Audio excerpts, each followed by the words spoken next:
Hello everyone, my name is Song Yanling, and today we are going to start our presentation. And our group topic is the topic one. And our group members are Lin Zongyang, Wang Zheng, and Zhang Yanshuo. Now I'm going to start my presentations. So first, I'm going to give a short introduction of the rise of Mao and the rise of CPP. So in these pictures, I listed some major events of CPP revolutions. So as you guys can see, so the birth of CPP is in July 3rd and 1921. And then the Japanese invasions in July 7th in 1937.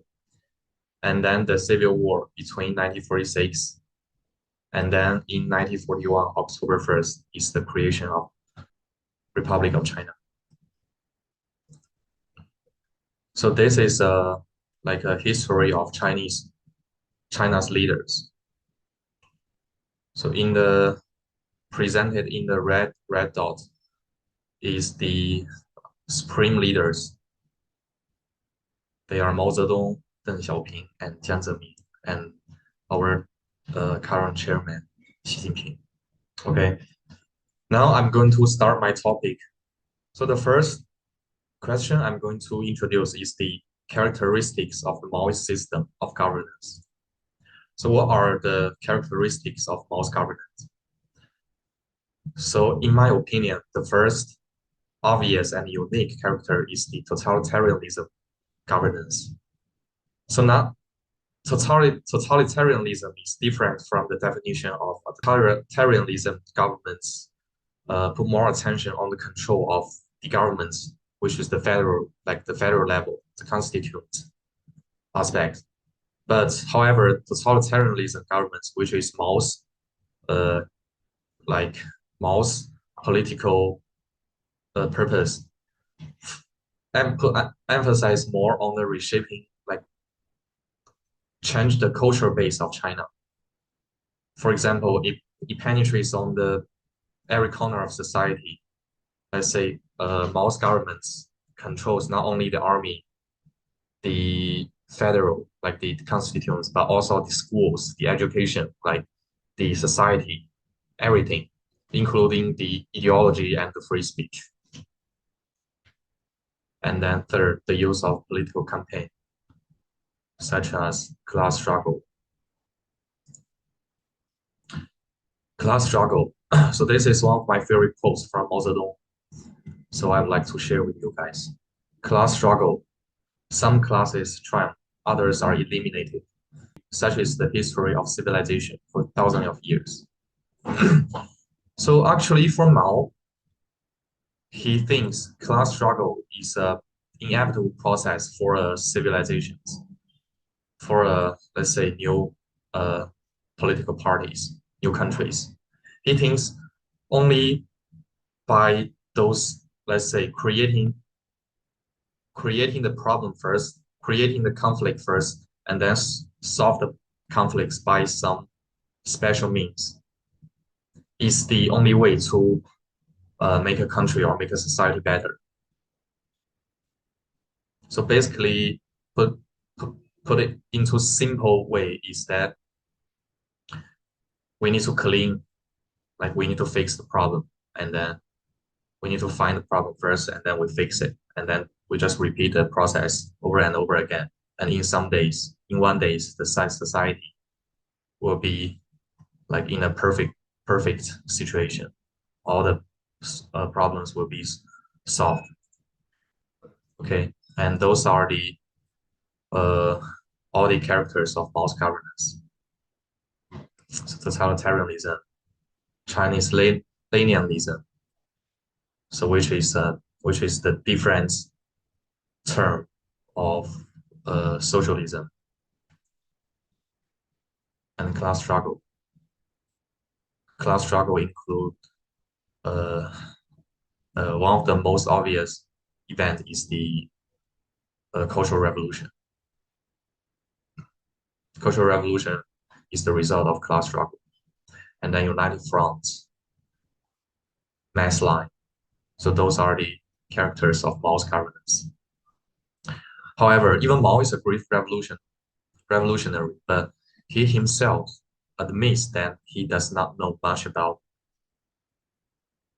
economy in terms of economy. So what were the main problems of Mao's governance of economic development? So in part two, I will be discussing Mao's impacts. So mainly Mao's policies on the development of Chinese economy and its future. So here I listed some important events in a chronological timeline. So in the beginning, China adopted the Soviet Union collective economy mode, and it was a quite successful period. And then Mao started to think. Mao wanted to achieve a more radical, like, purpose or goal. So he started to transform China to a socialism society, socialism country. And then he introduced cooperativization, which is the, sorry, 合作社, 农村合作社. And then after that, Mao started the Great Leap Forward movement. And then after the movement, our economy almost destroyed by those policies that hadn't been carefully considered or examined. So what were the main problems that he caused? So he introducing and promoting the people's commune, right? Like everyone works together, and then what after some period of working times, we gave we gave our products what farmers harvest, and then the distribution of food will be planned by the central government and then distribute to the like lower division of people. But what's the problem of this mode? The problem is that it resulted in a situation where the distribution of foods were inefficient, which means some people got enough food or even too much food, and then some people didn't get enough food to afford the family or themselves. And then the Leap Forward movement. So Mao wanted to achieve wanted to increase the amount of those stale cow inputs because he wanted China to be like someone in the international world, and then the general line, and then Mao's total control over economy development decisions. So if Mao during that period was willing to give up some control over the economic policies, only the economic policies, then the outcome of China's economy would be totally different. What he did actually, he didn't listen to anyone. Instead, he made all the like policies related to the economy, and most policies were reasonable and didn't generate a good result. And here I put Lushan Conference because I think Lushan Conference was a really a turning point. Lushan Conference was a meeting of the those top leaders from CCP, and it was held between July and August in 1959. And during the conference, the conference was held in the end of the Great Leap Forward movement. And then in the conference, Peng, he advocates Mao. He suggests some revisions of the, let's say, the movements of the Great Leap Forward. and then he suggests those revisions in the moderate ways. But he Mao thinks that Peng was challenging Mao's status, and then Mao just dismissed Peng. So actually, if Mao listened to Peng's advice and then listened to others' advice, and then change the pattern of those policies, I think the future of China would be totally different. But he didn't. And then those are some impacts of Mao's policies, right? Under cooperativization model, because people are equal. It doesn't matter you work hard or not. You got the same result, you got the same return every time. So in this context, people just lost their motivations because they are not working for the self-interest. So they are not self-motivated. And then Mao's policies lacked of pragmatism.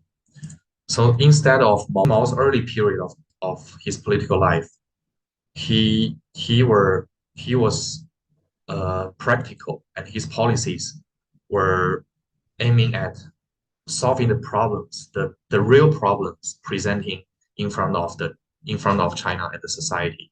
But in later stage, especially those policies related to economy, it wasn't pragmatic. And then the unreasonable allocation and redistribution of the resource, such as the food, and then those resources still cause under Mao's ideology, he's planning.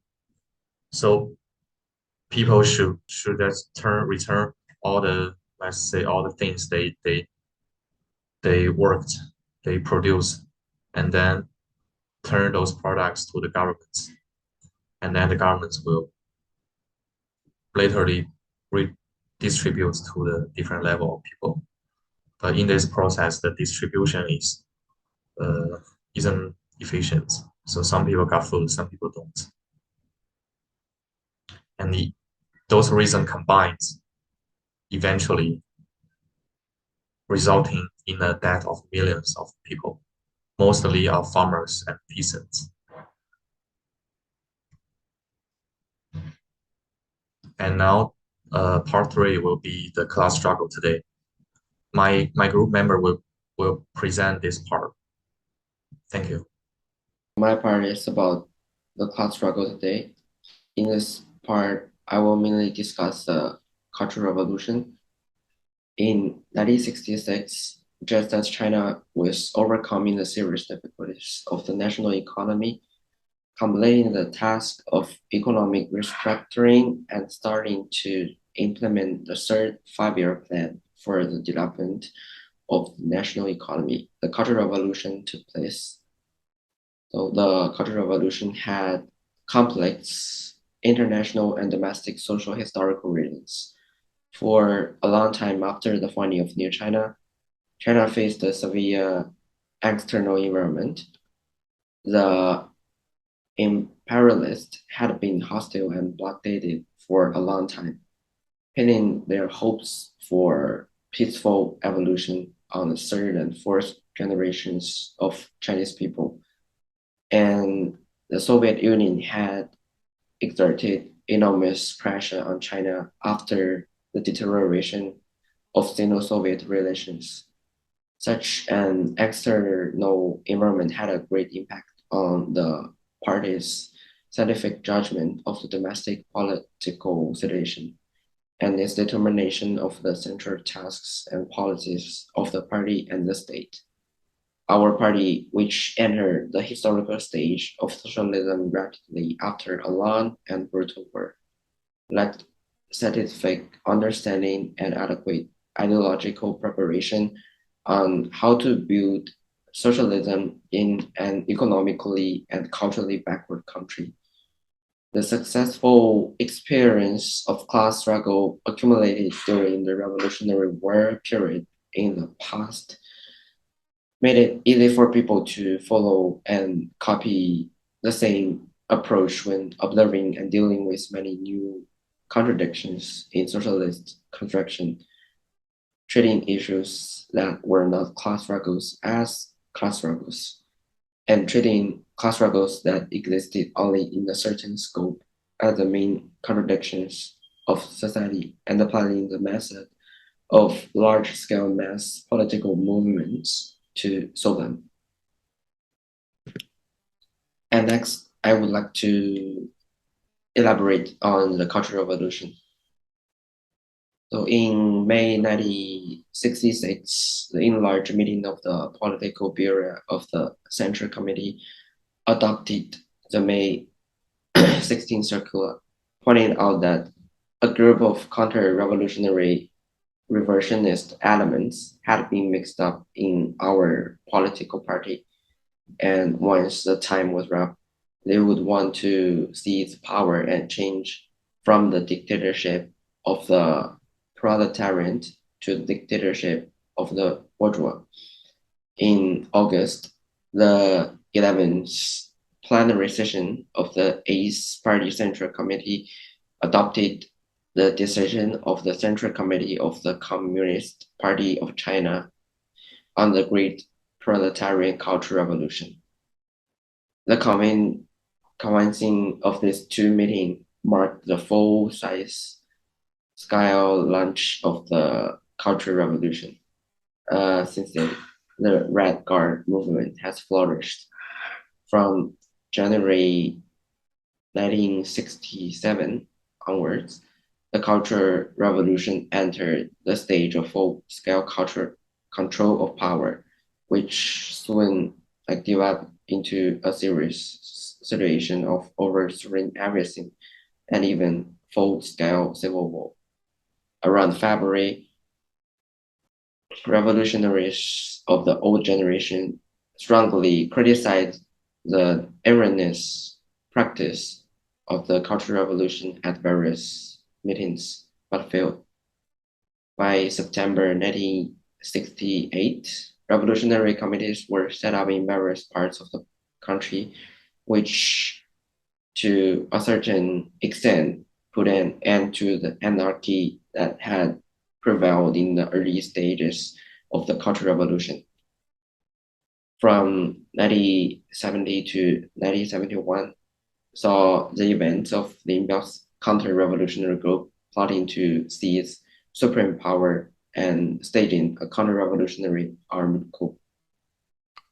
In 1972, Zhou Enlai proposed a critical of the ultra-left trend, which led to a marked improvement in all aspects of work. After the 10th Party Congress, Gan IV attempted to usurp the supreme power of the party and the state. And finally, in January 1975, the first session of the Fourth National People's Congress reaffirmed the goal of releasing the four modular nations and appointed Zhou Enlai as premier and Deng Xiaoping as first vice premier, getting the country back on track again.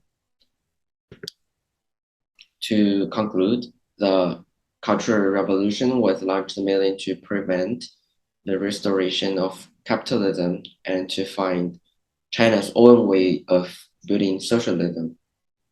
As the leader of the ruling proletarian party, Chairman Mao constantly observed and thought about the problems of the emerging socialist society and was extremely concerned about the consolidation of the part and people's power, which he had built with great difficulty.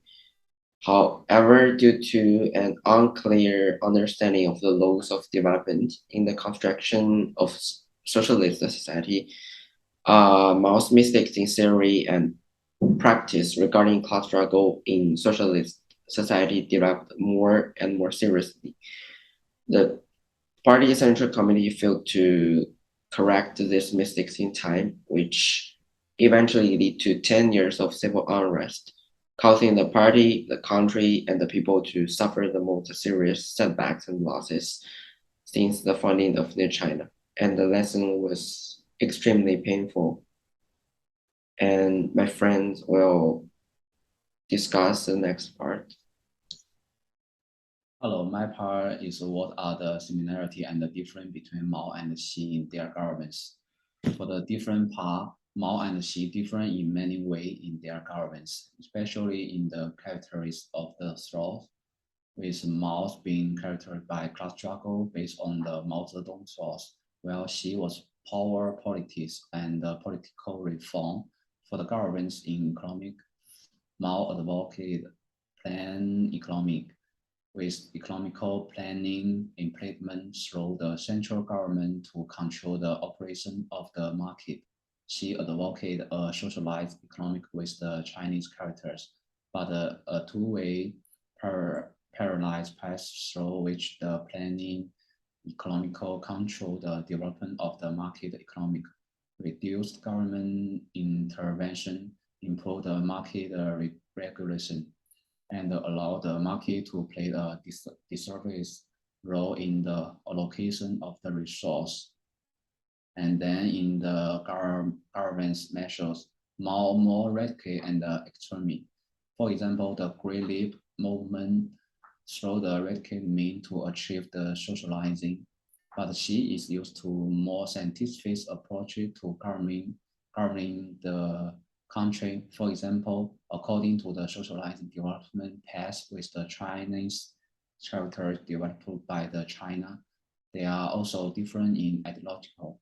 Mao's ideas are based on the socialized class struggle, while Xi's ideas are based on the nationalized as the core of the Chinese national development.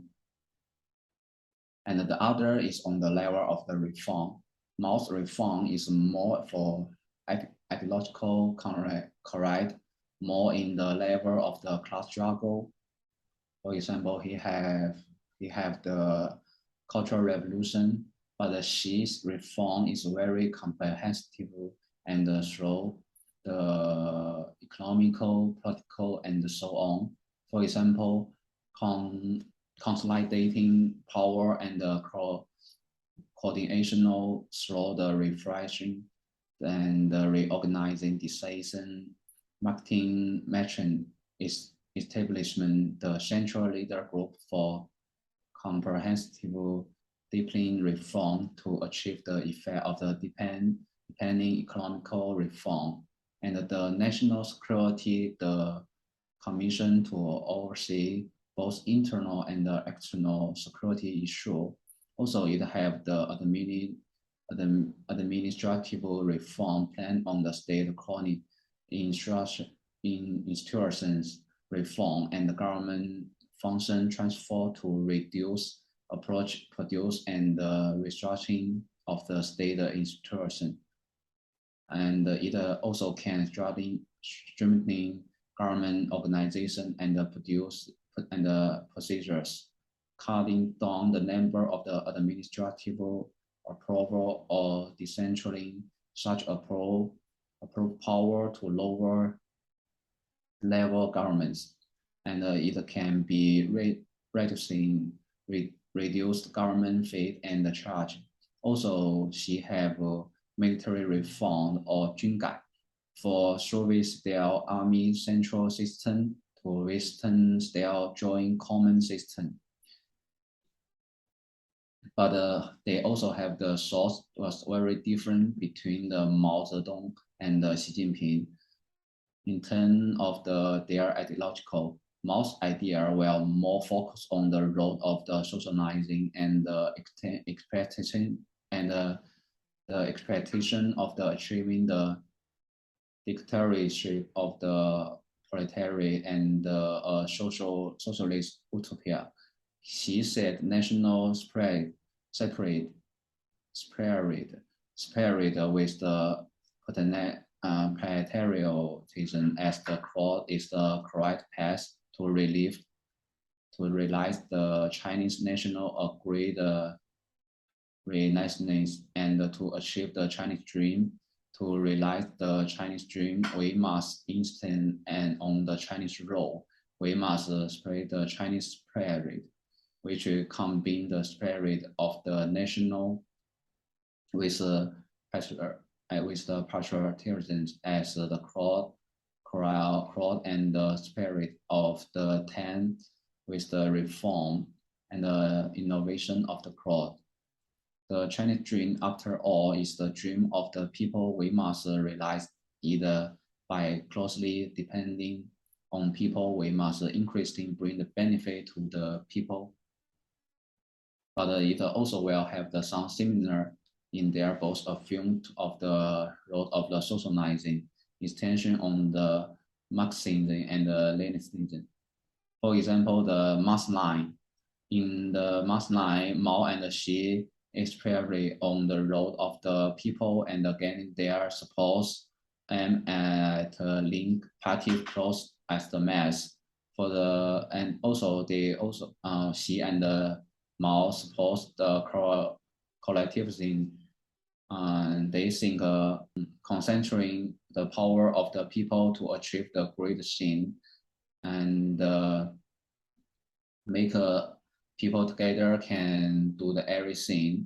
Also, Xi and Mao have the class struggle, but either have the different way with the class struggle. For Mao is more the socialist wide, while Xi is mainly internal to the CCP. And the last one is the political right. Xi and Mao, they also have the very big political power in the CCP.